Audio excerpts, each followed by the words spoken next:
Napakaganda. Baka mapanood nyo. Magkaroon kayo ng idea. Baka gusto nyo ipalagay sa inyong bahay. Sa lagusan ng tubig. Yan o, nagsukat na siya. Ng tiles, nagcut na siya. Bali mabusis ito, matagal-tagal yung ginawa kasi nga, maliliit tapos magkakaiba pa yung sukat. Sa pagsukat pa lang, pag di mo talaga kabisado, mahirapan ka na talaga, baka magkamali, hindi magiging maganda yung resulta. Pero sa idol, napakagaling niya. Talaga yung bawat sukat, memorado niya.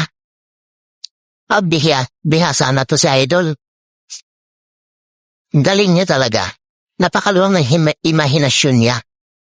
Malay mo yung ganyan, magagawa niya sa tiles. Yan, nagumpisa na, maglagay. Yan, matagal-tagal niyan itong gagawin kasi nga, yung mga tiles na ilalagay, maliliit talaga eh. Yan, pag hindi maganda yung pagkalagay, pangit yung magiging resulta. Hindi siya magmumukhang 3D. Kaya dapat talaga eskwalado lahat. Pero itong sa idol, siguro, lagi na itong ginagawa kaya parang napakadali na sa kanya. So yung mga mahilig mag-tiles, yung mga gumagawa ng tiles, baka mapanood nyo.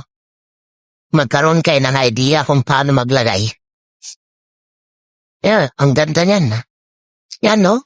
Yung malayo yun sa may lagusan ng tubig. Magagawa yun ganyan. Pero pag nakita mo talaga, pag dumaan ka dyan, makikita mo.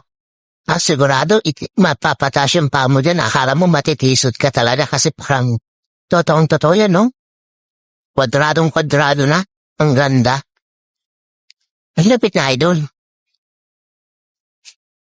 Yeah. Yan, mga gustong magpalagay sa inyong bahay. Yan. Napakaganda niyan. So baka gagawin ko ito, papagawa ko, papalagay ko din sa bahay ko nito.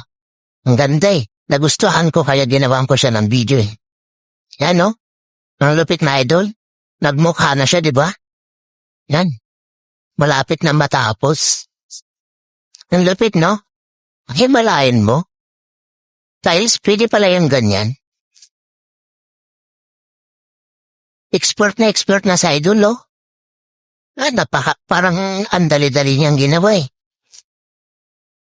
Ang ganda, di ba? Yan, patapos na. Ang ganda naman. Expert sa idol. Wow.